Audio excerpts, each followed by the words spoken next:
Boa tarde a todos. Mais uma vez, sejam muito bem-vindos à nossa casa, que a paz de Deus esteja em nossos corações. Depois de uma apresentação dessa, me deixa mais nervosa, porque a responsabilidade é tão grande, você é orador. Não, nós estamos aqui não na condição, não propriamente de um palestrante, mas de alguém que começou a estudar um pouco antes, digamos, um aluno mais velho aqui, que começou a estudar e a partilhar, mas com as mesmas dores, com as mesmas dificuldades de todos aqui presentes, né? Estamos aqui a trilhar, né, esse mesmo caminho. E é interessante a passagem do Evangelho de hoje, porque vem bem a calhar com o tema. Essa passagem de Lázaro, do rico e do pobre. Mas vou por aqui então para iniciar a nossa projeção, para ser como base uma linha orientadora. Então, quando a gente chega na casa espírita, e como eu falei agora, sejam todos muito bem-vindos. Quando a gente vem a primeira vez, a gente fica sempre com a pergunta: como é que será lá? E quem estará lá? Quem são as pessoas que vão nos receber? Será que vamos ser bem recebidos? É tão bom, né? Tão caloroso quando somos bem recebidos, né? A primeira vez que a gente chega numa casa, né? Quando nos aconchegam, quando vamos visitar alguém, não é? É tão caloroso. Portanto, é como se a gente tivesse uma porta aqui. Não sabemos exatamente o que está do outro lado, né? Então é uma surpresa, é uma incógnita, né?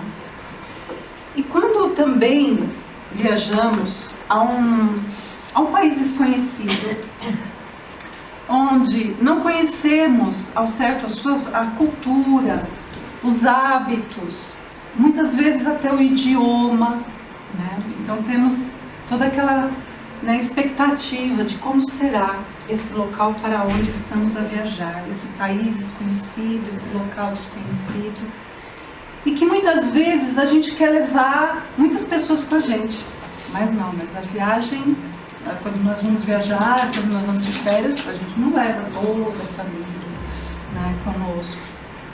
E a bagagem é estritamente necessária para aquela viagem, não é? Quando eu migrei para Portugal, há 17 anos, eu fiquei imaginando como é que seria, quando que eu viria novamente a minha família consanguínea, porque eu encontrei aqui outra família, né? Então, quando é que eu veria eles novamente e com que facilidade eu ia poder comunicar com eles? Essa foi uma das preocupações quando eu cheguei. E é curioso que isso leva também a uma outra história de um homem quando chega numa cidade e pergunta ao primeiro morador daquela cidade, o primeiro morador que ele encontra, como é que é aquela cidade. E o morador diz assim: como é a cidade de onde você vem? E aí ele diz: é muito boa, muito boa. Esta cidade é assim também, responde o morador. Aí chega um outro viajante, encontra esse mesmo morador à entrada da cidade e pergunta: como é que é esta cidade? E esse morador responde: como é que é a cidade de onde você vem? E aí ele fala: é muito ruim, é muito triste, e começa, né, a reclamar, a falar. E aí o morador diz assim: essa cidade é a mesma coisa. Porque nós vamos encontrar o que justamente nós carregamos dentro de nós. Essa nossa predisposição a encontrar isso. Portanto, o nascimento e a morte, o que as separa é uma porta que a gente não sabe realmente o que pode ser que vai encontrar do outro lado. E quando falamos da viagem, o nosso poder aquisitivo para viajar e para se comunicar no plano espiritual passa a ser a ascensão moral. No plano espiritual, a bagagem passa a ser a do coração. Quando meu filho, uma vez, ele era pequeno e estava assistindo um filme infantil de um dragão. De um dragão que morria no final. E ele estava sozinho na sala e eu estava na cozinha a preparar a refeição. Quando de repente escuto que o filme havia acabado e escuto um soluçar. Eu vou para a sala e meu filho estava atrás da poltrona a chorar. Atrás da poltrona porque ele não queria contato com o mundo, ele queria se esconder no seu choro. E eu fiquei muito preocupada, fui até ele, até o Lucas, e perguntei: por que você está chorando assim? E aí ele diz assim: porque mataram o dragão. O dragão era bom e morreu. Então foi o primeiro contato dele com a morte, quando criança. E aí o que eu fiz? Era um domingo, fim de tarde. Larguei tudo e falei: Lucas, vamos dar uma volta. Vamos passear. E fui com ele até a praia. Por acaso, era o pôr do sol. Então ficamos os dois olhando para a praia e olhando para o pôr do sol. E eu falei assim: Lucas, tá vendo o pôr do sol? O sol está indo embora. Será que ele desaparece para sempre? Aí o Lucas responde: não, ele volta amanhã. Ah, pois é. Sabe que a nossa morte também é assim. A gente parte, mas depois retornamos. Nós vamos nascer do outro lado, sabe que o sol vai dar a volta e vai nascer lá do outro lado. Ou seja, desaparece de um lado, mas está nascendo no outro plano da vida.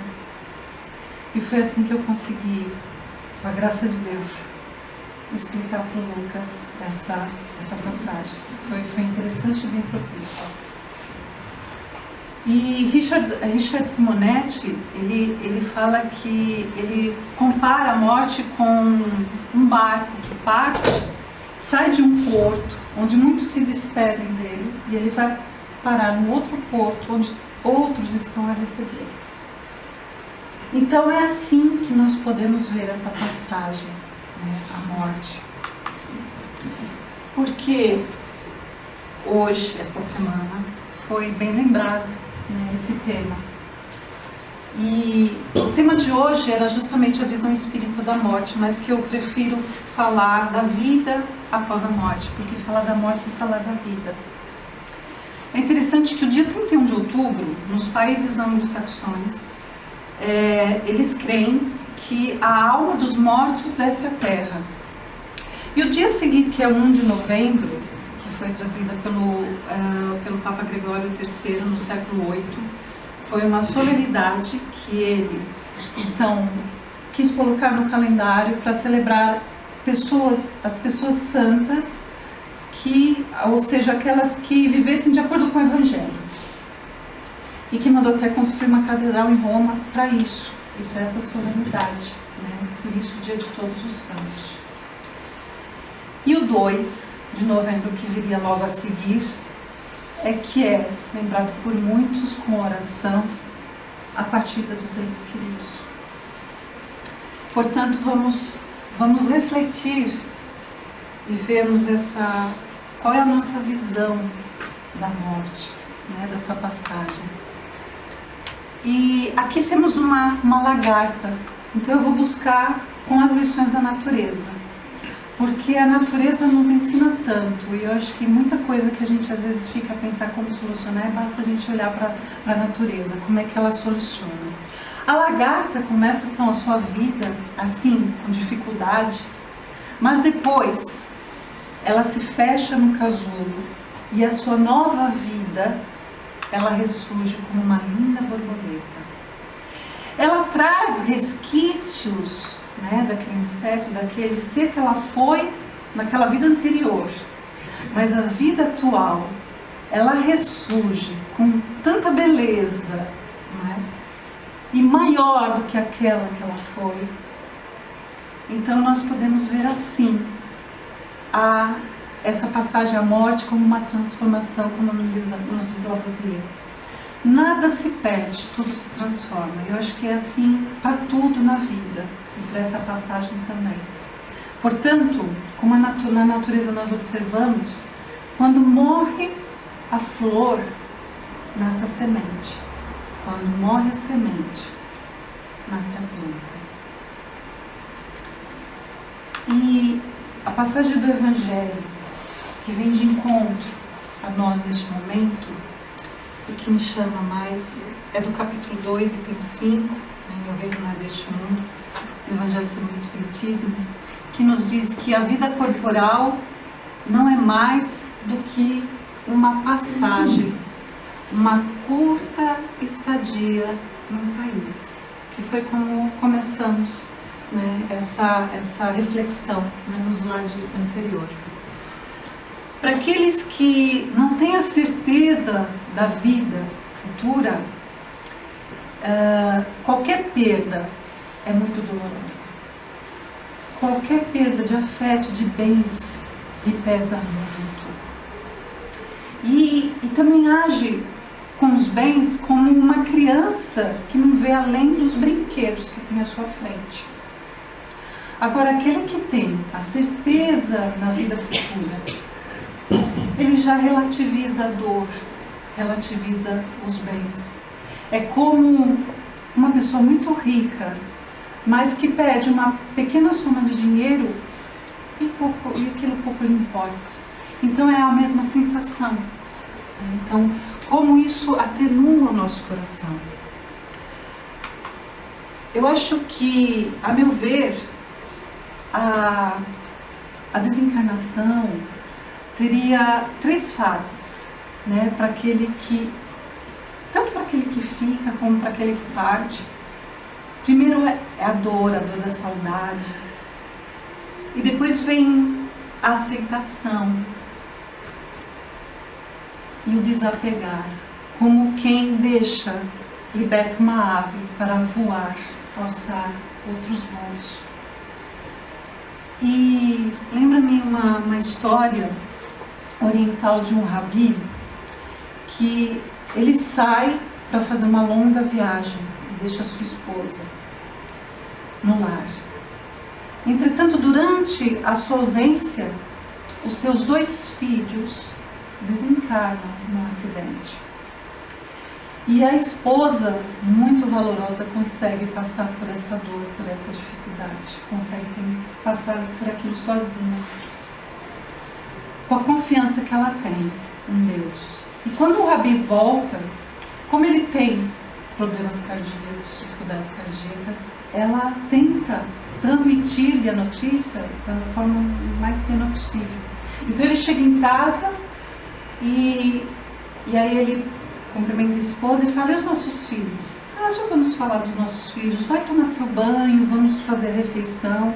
Então ele vai, e depois, quando estão à mesa, ele novamente pergunta: então, onde é que estão os meninos? Calma, primeiro eu preciso que você me ajude a solucionar um problema que considero difícil. E ele fala assim: diz, mulher, eu estou te vendo sentindo muita batida, o que aconteceu? E aí ela diz assim: na sua ausência, um amigo nosso me confiou 2 joias. E eu me afeiçoei muito a essas joias. E ele vem buscá-las. E acontece que eu me afeiçoei tanto que eu não aceito a ideia de ficar sem elas, sem essas joias.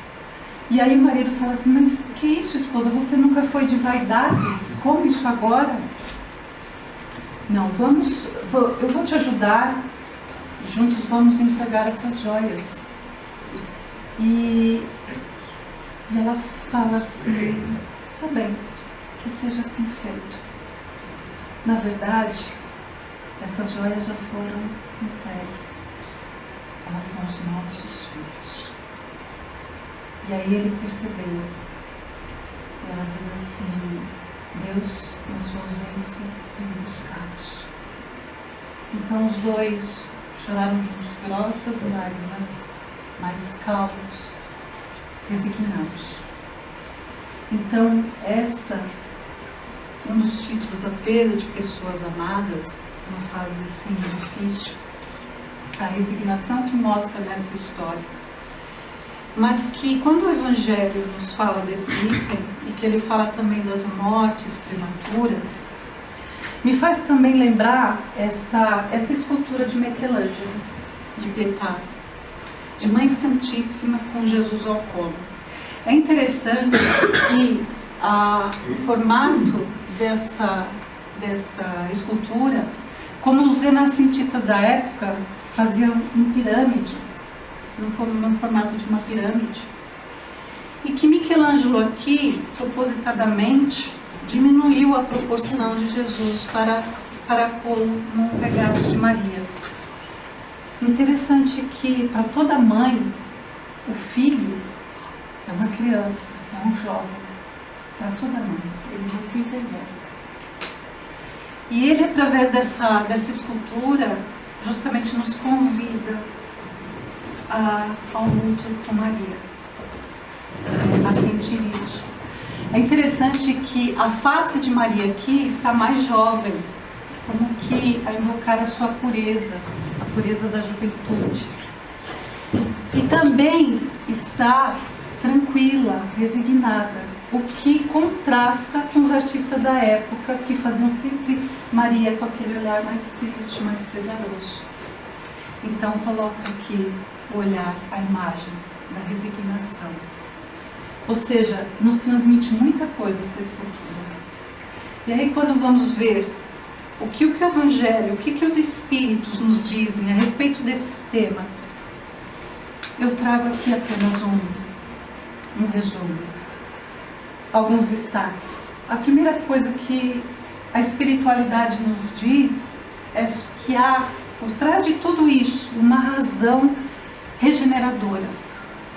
Quando nós falamos razão, ou seja, que há uma razão de ser, e aí eu penso comigo, quando eu olho o macrocosmo, olho o microcosmo, depois das palestras do César, do Amaro, das últimas palestras, que vem casar com a de hoje, só me resta confiar a essa inteligência que está por trás e que faz dar sentido a tudo isso. E isso nos leva a um sentimento de entendimento, de compreensão e de gratidão. E a partir do momento que a gente tem gratidão, a gente passa a achar que nada é injusto, que tudo realmente existe, que tem uma razão. Então, a ingratidão já não nos atinge. A palavra regeneradora, por si só, quer dizer o quê? Curar, regenerar, curar, construir, aprender. Portanto, há uma razão para esses espíritos regeneradora. Portanto, só me resta o quê? Confiar. E ainda nos diz a espiritualidade: se pedirdes a Deus os abençoe, sentireis intensas consolações que secarão vossas lágrimas. E realmente, quando nós oramos, nós nos sentimos perto desse ser. Isso eu garanto. Nós nos sentimos perto dele, mas com aquele sentimento de saudade calma, tranquila, de que cada qual precisa alçar o seu voo, né, a sua caminhada. E ainda a espiritualidade continua: e poderosas aspirações vos indicarão o futuro. O caminho vai ser mostrado, e é isso que nós vamos ver aqui, a partir de agora. E para isso a gente vai se basear não só nas palavras do Evangelho, como num livro de cartas e psicografia de Chico. Então, eu pergunto assim, depois de tudo isso, como desapegar da dor? Alguém tem um palpite? Como é que nós lidamos com a dor? Como é que podemos desapegar da dor?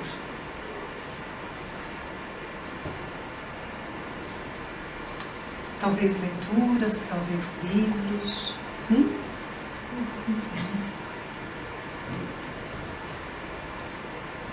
eu acho que isso tudo ajuda. As palestras, as leituras, isso tudo ajuda. Mas para mim só tem um caminho. O trabalho no bem. E é certeza. É o único antídoto para acalmar a nossa dor e ajudar-nos a compreender. Por quê? Vamos analisando aqui algumas cartas de psicografia.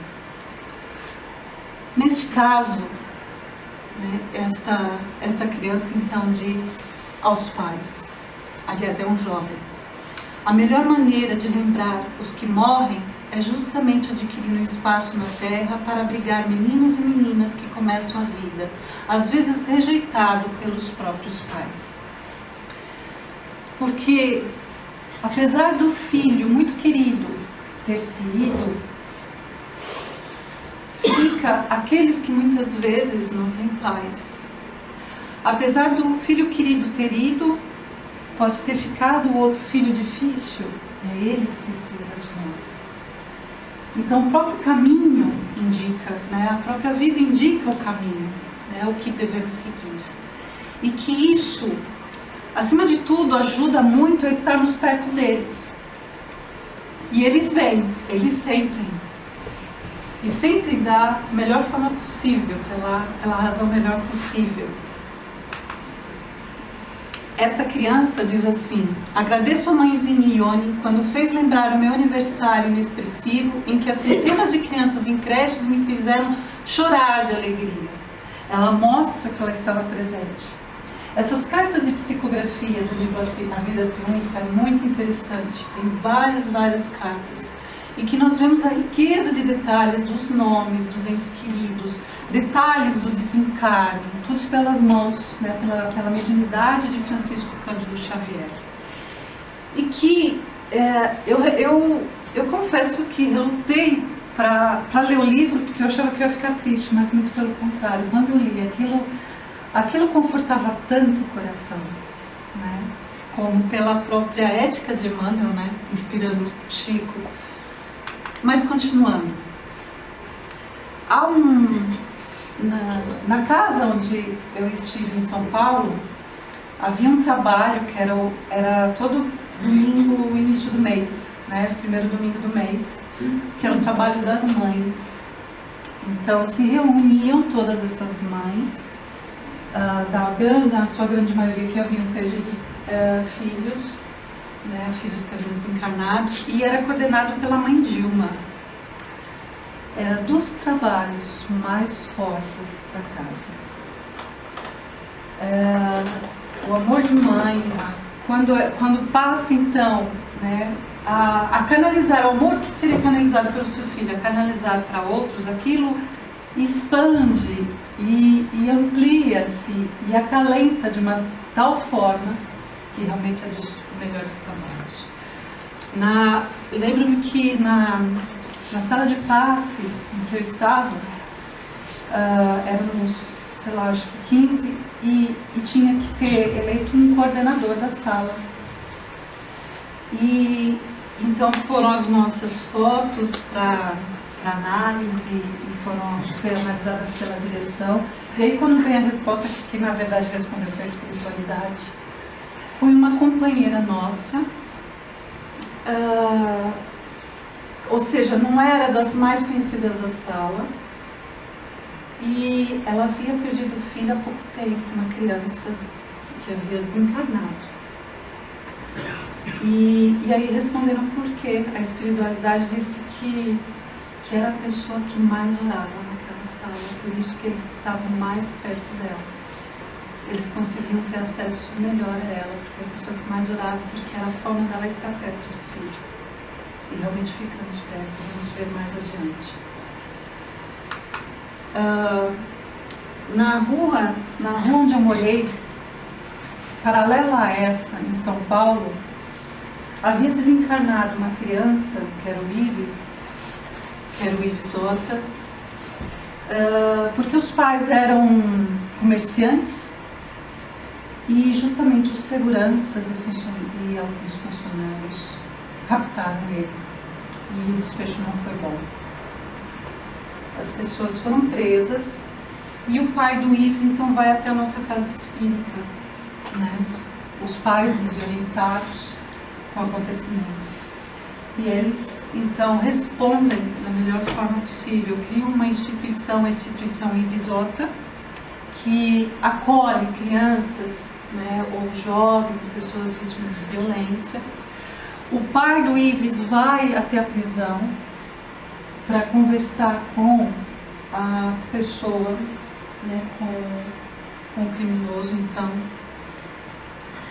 E claro está que ele tinha que seguir o curso de que nós somos responsáveis por aquilo que fazemos, mas ele dá o seu perdão de coração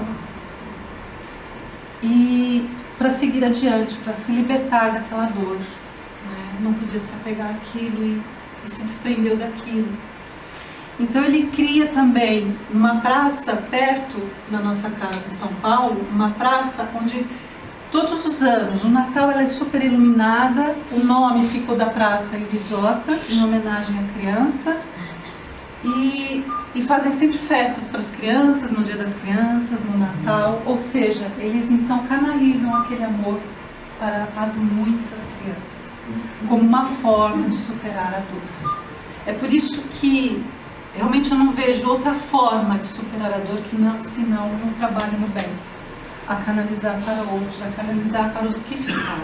Para mim, é um caminho. Tá claro que tudo o resto ajuda, mas é o único caminho mesmo para superar a dor. Agora, quando o apego se faz pela culpa, e aí é preciso desapego então pelo perdão, que foi um dos casos que a gente mostrou agora, e que eles nos dizem assim.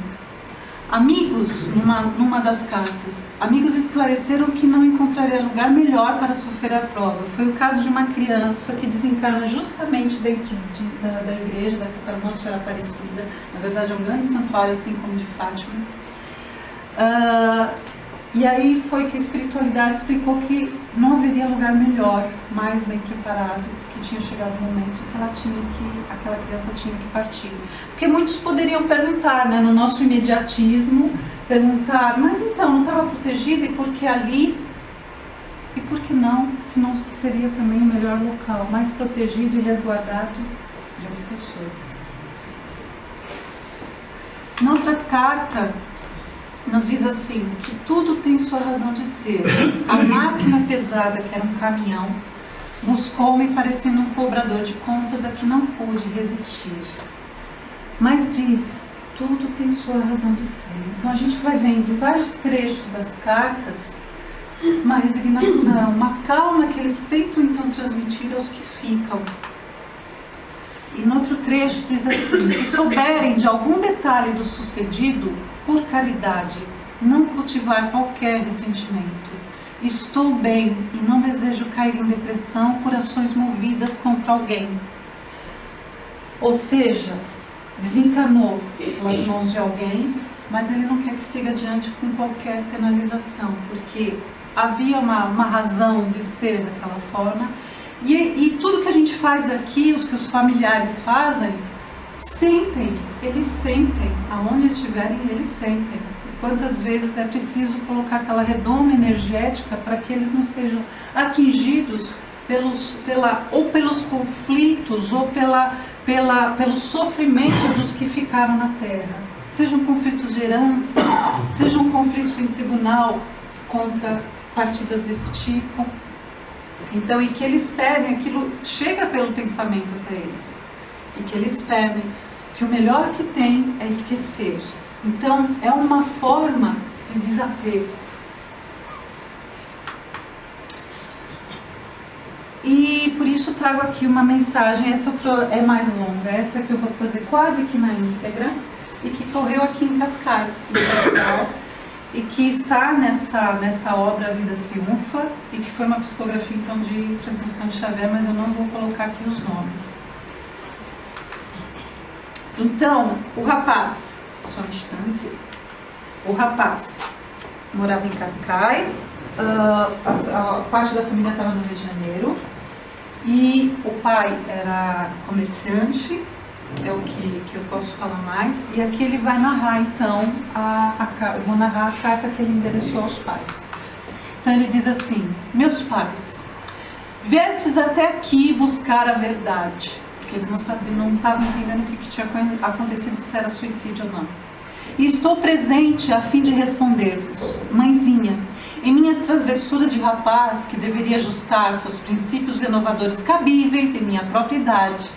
A meu ver, não fui amigo de um que se habituara a passar rente à nossa moradia, suscitando-me o desejo de experimentar-lhe a paciência. Alegrava-me de vê-lo atarantado com sustos que lhe impunham. E certa vez esculpi a figura de uma serpente em papelão. Tamanha foi sua reação que prometeu cobrar-me. Ele esperou que meu pai se ausentasse e despejou o projétil que me estirou no piso, a arma. Minha visão física ficou anulada, mas uma senhora, na condição de minha bisavó, retirou-me do quadro de provação, retirou-me do local. Em seus braços consegui o sono, despertando, transformado em meus sentimentos. Refleti sobre a ocorrência que a polícia não desvendaria, pois que o rapaz, ao atirar, colocou depois a arma na mão dele. Então, foi dado como um suicídio. E que os pais, na sua dor, não percebiam. Na verdade, não tinha sido suicídio, mas que tinha uma razão de ser. Depois ele continua: e não sou eu quem vos vá pedir repressões para alguém que eu próprio excitara com atitudes infelizes. Ou seja, ele tinha parte da culpa dele que ele estava ali a assumir. Por isso mesmo, peço-vos encerrar este capítulo da minha existência curta. Rogo, não acioneis o mecanismo policial para a descoberta do irmão que já se encontra suficientemente infeliz em si mesmo. Porque há uma justiça que se acima da terra, a justiça divina, que se há da terra, não é cumprida, a justiça divina é. E que ele já iria sofrer com aquilo mesmo, ia lhe pesar a própria consciência. E aquilo atingia, chegava a ele pelo pensamento, o outro que havia desencarnado. Então ele pedia para que os pais esquecessem, seguissem adiante, porque ia ser melhor para eles mesmos, para aliviar a própria dor. Por isso, quando a gente fala das mortes prematuras, muitas vezes são das mortes prematuras sem ser como nesse caso, da violência, sim. Mas há casos em que as crianças em ter idade desencarnam, ou ainda no próprio ventre, seja porque não valorizaram a vida numa encarnação anterior, e aí tem uma breve vida para valorizar, seja por uma causa na atual vida, e outras ainda, aquelas inteligentes, amáveis, e que desencarnam tão cedo, que são espíritos mais evoluídos e que vêm numa curta existência para despertar aqueles que ficam, os familiares, para a espiritualidade, fora do imediatismo da terra, e que foi o caso de quem? Jesus. Continuando. Portanto, não é fácil realmente desapegar da tristeza, por isso que eu falo que o trabalho no bem é um ótimo antídoto contra a depressão, contra a dor que tanto nos pesa a alma. E o sublimar a lágrima, que seria isso, o trabalho no bem. Há uma história também de uma menina que perde o seu cãozinho, e aí o vô vai enterrá-lo no jardim. E aí ela está chorando, por uma janela, está vendo eles enterrando o cãozinho. Ela chorava. E aí o avô fala assim: olha, minha neta, vem aqui nesta outra janela. E olha para a outra janela, diz assim: tá vendo aquela roseira? Lembra que você me ajudou a plantá-la? E aí ela abre um sorriso, como que olhando por outro prisma, porque enquanto há coisas que vão sendo transformadas, vão sendo destruídas para outras renascerem, há outras que foram criadas, que estão nascendo, que estão crescendo. Então olharmos para outra janela. E aqui trago um outro trecho. onde que nos diz assim, sobre a tristeza. Existe um fio mental entre os que se amam profundamente. E eles sentem quando estamos tristes, quando estamos alegres, quando eles são lembrados. E vemos em muitas dessas cartas psicografadas. Mamãe aqui, nos achamos ligados à família, acompanhamos todas as ocorrências em casa. E são aqueles que passaram bem, fizeram bem a passagem, né? Que estão bem na espiritualidade, como se vê. E outros dizem assim, não chorem mais com essa dor que mais parece um braseiro no coração. Rogo as preces de conformação e de fé em Deus em meu auxílio. Mentalizem a nossa figura tal qual éramos, isso nos ajudará muito. A família é um grupo que pode esvaziar-se de um lado, mas se ampliará sempre do outro, no outro plano da vida. E aqui, uma chamada de atenção sobre a figura. Esse aqui é um trecho de um dos casos onde ela desencarna e fica com uma afeição desfigurada. E aí ela pede para o irmão, né, não lembrar, porque ele foi fazer o reconhecimento no ML, para lembrar sempre dela bem, não lembrar dela desfigurada, porque isso ajuda eles na própria recuperação. Porque quanto mais tempo a gente fica, né, encarnado, mais o nosso perispírito fica impregnado com o próprio fluido e de tudo daquele plano de vida. Então, quando desencarna, é natural que passe por um tratamento e por uma fase de adaptação. Como nós, quando fazemos uma longa viagem. Portanto, a lágrima, ela é sempre consolada. Seja pelas mensagens psicografadas, que vem como acalentar o nosso coração, ou como qualquer coisa ou alguém que nos aparece para nos acalentar. Mas são sempre consoladas, porque sempre ao lado de uma dor há sempre uma consolação, mas a gente precisa prestar atenção. Então, em relação àquele que tem filho que parte, há os filhos que ficam, há outros que ficam, que querem também o nosso amor, e para onde nós podemos canalizar esse amor. E lembrando que os elos se mantêm entre todos, para sempre. Nessas mensagens psicografadas, é interessante que a doutora Marlene Nobre nos traz, numa das jornadas de Medicina e Espiritualidade, esse gráfico onde mostra, né, que o que os comunicantes pediam. 80% das cartas pediam pensamento positivo, em 44% das cartas pedia conformação e 15% das cartas pediam trabalho construtivo no bem. E aqui, digamos assim, niveladas, as palavras que mais eram usadas nas mensagens. Em primeiro lugar era Deus, querida, mãezinha, mamãe, coração, depois vinha o papai, depois vinha o filho, o amor, pai, queridos, mas é natural, né? Então, as palavras que eram mais mencionadas. De carinho, de afeto, Deus, lembrando Deus. Portanto, quando o apego não é a alguém, a um afeto, mas aos bens, à matéria, a conflitos de herança, portanto foi como eu falei no início, que o homem que duvida da vida futura é como uma criança que nada a ver além do brinquedo, né? Quando a gente se apega a um bem, não quer soltá-lo, não é? É a mesma coisa, podemos fazer a mesma comparação. E por isso eu trago aqui um filme para desabafar. Não tô aqui na caixa de correio! Fantasma! Eu mesmo! E se você mexer na caixa de correio, eu vou puxar seu pé! Puxar meu pé? Mas cafona, mas antigas.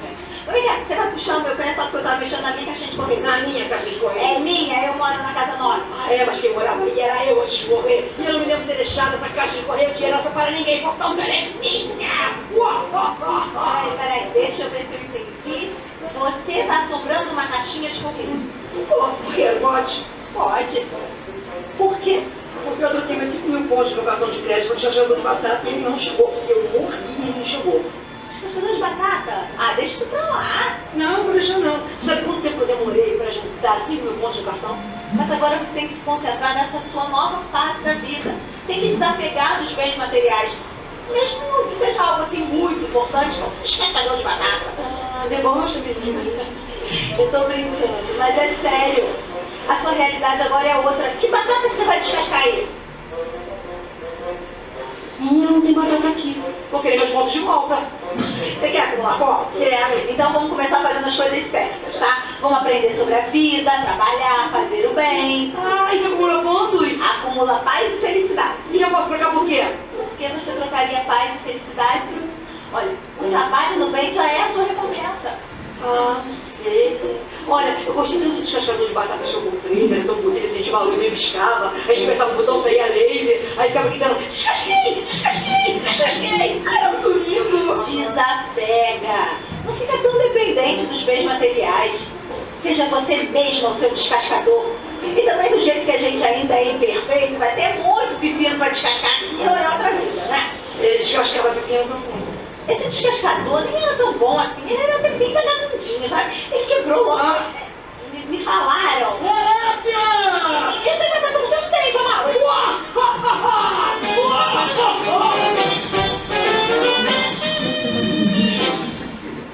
Olá, você já adquiriu o seu descascador de batata? Ele é maravilhoso. Você pode usar em tudo na sua vida.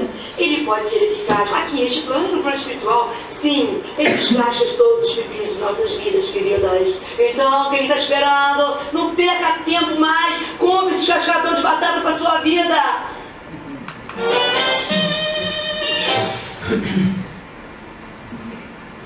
Ou seja, uma forma ilustrativa para desanuviar um pouco.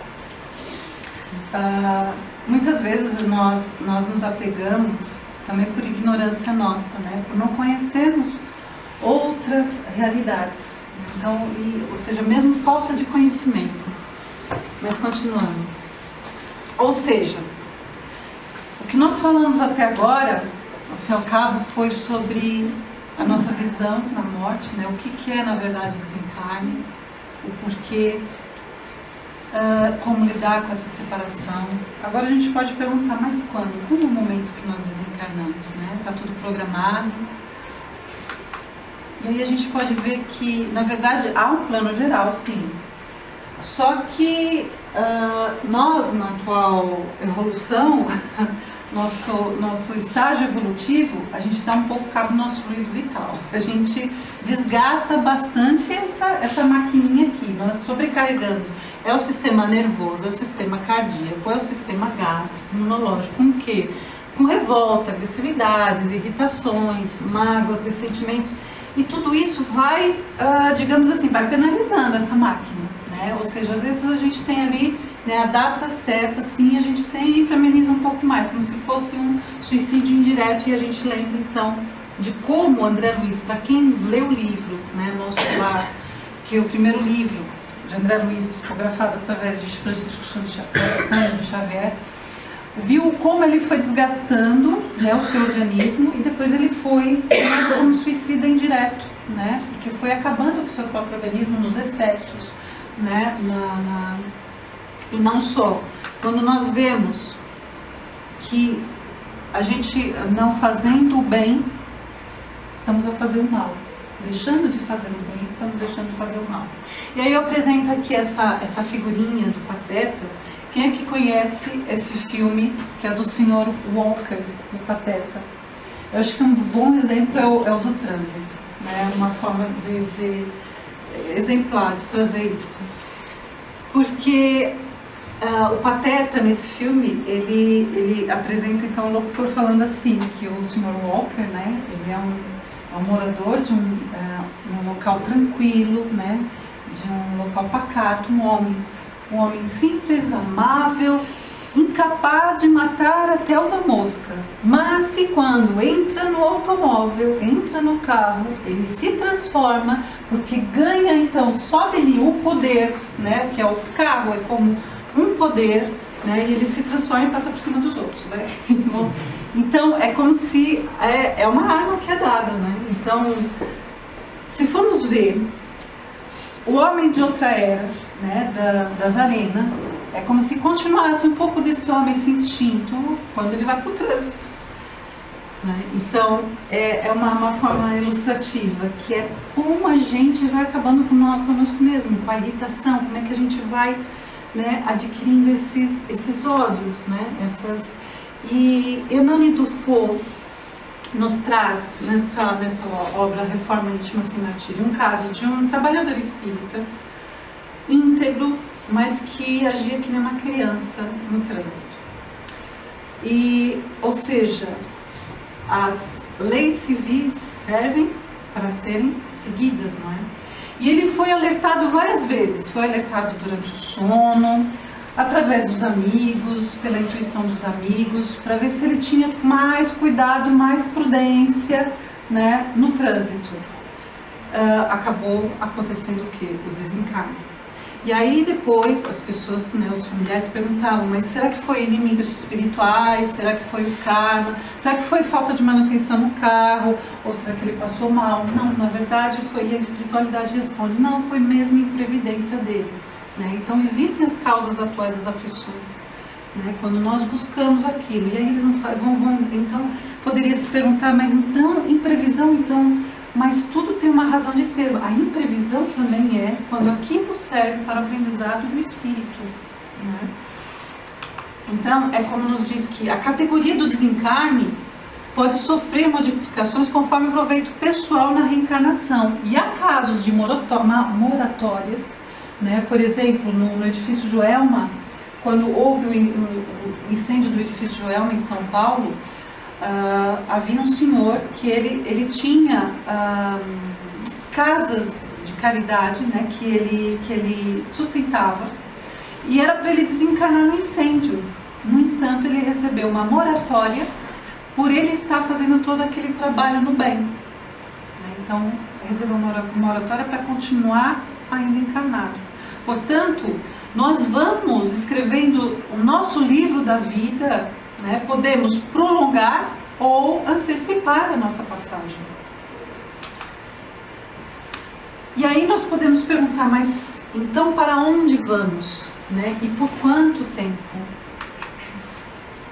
É interessante que quando no Evangelho a gente vê, há muitas moradas na casa de meu pai. E eu trouxe aqui essas duas obras, um livro e essa revista. Primeiro, eu não sei se vocês conhecem aqui esse livro, Longe é um Lugar que Não Existe, que é do mesmo autor de Fernão Capelo Gaivota. Não sei se conhece, mas é muito bonita a história, que foi dirigida, para crianças, mas que vem muito uma lição para nós adultos. Porque ele conta que ele ia levar uma prenda de aniversário para uma menina, o autor está narrando, então ele vai fazer uma viagem para ir ter com ela, e vai pelas aves. É interessante que vai pelas aves. E aí, com cada ave que ele ia encontrando, a ave perguntava, mas eu não percebo, se você está indo, por que você está indo? Você já não está com ela? Se você é amigo dela e a ama, você já não está com ela? Ou seja, seu coração já está com ela. Por que você precisa ir até ela? Por isso que ele diz, longe é um lugar que não existe para corações que estão próximos. Então, a distância, ela é relativa, porque aqueles que muitas vezes é preciso, é como o Santo Tomé, né? É preciso ver para quê. Na verdade, se a gente ampliasse o nosso sentido, o nosso sentir, a gente vai ver que a gente já está próximo a eles. Muitas vezes, pessoas que estão fisicamente lado a lado estão tão distantes do coração, e pessoas que estão mais distantes fisicamente estão próximas do coração. Portanto, a distância é relativa. O que nos aproxima, na verdade, é o que? O coração. Essa sim é a verdadeira aproximação. Portanto, longe é um lugar que não existe. A distância aí, então, é relativa. E aí é muito interessante, porque esse trecho eu trouxe desta revista, dessa super interessante, que é quando eles falam dos universos paralelos, que vem de encontro a essas moradas do meu pai, ao plano espiritual. Porque olha o que ele fala aqui. Concluem que há muitos mundos em interação. Isso aqui é o final da entrevista. Que há muitos mundos em interação. Convivem no mesmo espaço-tempo esses mundos. Isso é uma pesquisa que saiu aqui na Super Interessante. Trata-se de universos fantasma que partilham o mesmo espaço, mas vivem em diferentes funções de onda. E para quem viu hoje o estudo do passe, as ondas, né? A nossa vibração. O que é isso senão o que a gente estuda dos planos do plano espiritual, do umbral, conforme a vibração? Que vivemos num cosmos com uma infinidade de universos paralelos. Curiosamente, se a interpretação de muitos mundos estiver correta, então somos imortais. Isso estava na entrevista. Na entrevista, na reportagem, no documento, nesse documentário, nesse artigo, né, dessa pesquisa. Eles falam muita coisa técnica e eu destaquei aqui o final. Portanto, nós vamos para um local, nós vamos para um outro plano, conforme o nosso estado vibratório. Então, como isso aqui é foi desenhado pela Egorina e foi Egorina e Chico que escreveram na Cidade do Além, quando falam do nosso lar, nas várias faixas, né, de planos. E que a gente vê em muitos relatos a questão do túnel, nos relatos de EQM, de experiência quase morte, o túnel, porque como se fosse passagens entre planos. No Evangelho nos diz assim, que o homem não possui de seu senão o que pode levar deste mundo, tudo o que é de uso da alma. Portanto, se a gente não fez boas coisas, ou se não carregamos, né, o bem aqui dentro, claro que é assim que nós vamos chegar lá do outro lado. Nós não vamos levar a casa, não vamos levar livros, não vamos levar, muito pesar da minha parte, não vamos levar livros, mas não vamos levar nada disso. Vamos levar o que a gente conquistou no coração, o sentimento, né? Portanto, não basta não praticar o mal, é preciso fazer o bem. Então, como nos diz no livro Ação e Reação, nas zonas inferiores propriamente ditas, apenas residem aquelas mentes que, conhecendo as responsabilidades morais que lhes competiam, delas se ausentaram deliberadamente. Portanto, quando o caminho não leva à luz, vai haver algum período de perturbação até se estabilizar. Então, foi o exemplo do nosso André Luiz, e que ele nos conta, né, nesse filme, nessa psicografia, né, onde ele esteve, porque ele não se preocupou minimamente com a caridade em si, né? Ele se preocupou em adquirir inteligência, não lembrou dos pais que o sustentou, não lembrou daqueles que ele poderia ajudar, né, que tinham menos recursos. Esse outro senhor que foi fratricida, ou seja, ele programou, né, e planejou a morte da irmã só para poder ficar com a herança. Então, são casos difíceis que, realmente, esses casos não tem como levar à luz depois do desencarne. Eles vão sim passar por um período de perturbação, mas não que eles estejam abandonados. Eles vão ser acolhidos no momento certo, em que estiverem prontos, em que o aprendizado foi consolidado em seus corações. Não são jamais esquecidos. Tanto que existe, por exemplo, a Legião dos Servos de Maria. Das únicas equipas, uma das equipas mais fortes de entrar no Vale dos Suicidas. A Legião dos Servos de Maria, tinha que ser de Mãe Santíssima, né, de Maria. Portanto, como nos diz algumas cartas psicografadas, no final do túnel encontrei um grupo de pessoas que brilhavam. Então, aqui quando o caminho então leva à luz. E que falam sempre de um túnel, de uma ponte. De repente a expedição estacou ante uma ponte maravilhosamente iluminada. Era preciso atravessá-la para adentrar a região superior, a terceira esfera. Atravessamos a ponte. Então a gente vê muitos relatos dessa ponte, dessa passagem, né? E vamos aqui andando mais depressa. Então existe uma recepção quando então nós galgamos bem nessa vida. Portanto, onde está o nosso tesouro é onde está o nosso coração. Se nós preenchemos o nosso coração nessa vida, com quais preocupações? O que nos pautou a vida? Quais foram nossas maiores preocupações? Em que eu gastei mais o meu tempo? É isso que vai dizer, a forma como eu viver, vai dizer a forma como eu vou morrer, a forma como eu vou me encontrar do outro lado. Né? Portanto, mais uma vez aqui, como nos diz Confúcio, aprender a bem viver e bem saberás morrer. Então, podem perguntar os deficientes, aqueles que tiveram a deficiência física, se eles trabalharam com a aceitação e a resignação, eles vão chegar bem, vão fazer um período de adaptação, e o tempo de adaptação é consoante a aceitação deles, né? O tempo de recuperação vai depender da sua resignação, da sua humildade.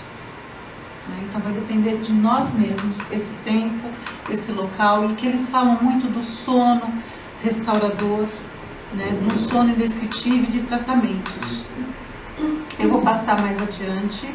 Esse era uma psicografia do edifício Joelma, onde ela diz aqui, por exemplo, que ela fala: não me recordes desfigurada, comemoramos o aniversário do meu avô e meu, que vocês marcaram com as vossas preces. Então, mostra aqui o quanto ela estava presente perto deles, mesmo nos momentos onde eles são lembrados, e com carinho, né? Como quem dá um abraço ali e continua a caminhada. Né? Crianças na espiritualidade que vão para hospitais e locais, escola, para crianças, para receber crianças. E que é importante isto, como essa daqui diz: um dia estaremos juntos, mas não desejo vir para cá, mamãe. Como quem força a entrada de uma casa desconhecida. Tudo tem seu tempo. Né? É trabalharmos a nossa aceitação. E por fim, para irmos finalizando, trouxe aqui uma música, uma prece de amor que foi adaptada nessa voz, que é para então nos ligarmos e homenagearmos os nossos entes queridos. E é uma prece de amor, é uma prece mesmo de desapego, de que desejando o melhor possível para eles.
Portanto, todos os monumentos, todas as obras, elas vão se acabar um dia, vão se deteriorar, mas vai permanecer a cultura e o conhecimento que jamais ficará perdido. A rosa, a flor pode morrer, mas não o seu perfume, o perfume que deixou, que ficará lembrado. Portanto, entre o berço e o túmulo, como nos diz Paulo, não atentando nós nas coisas que se veem, mas nas coisas que não veem, porque as que se veem são temporais e as que se não veem são eternas. Vamos usar daquilo que vemos para integrar aquilo que não vemos. Muito obrigada pela vossa paciência, espero ter ajudado. Muita paz a todos.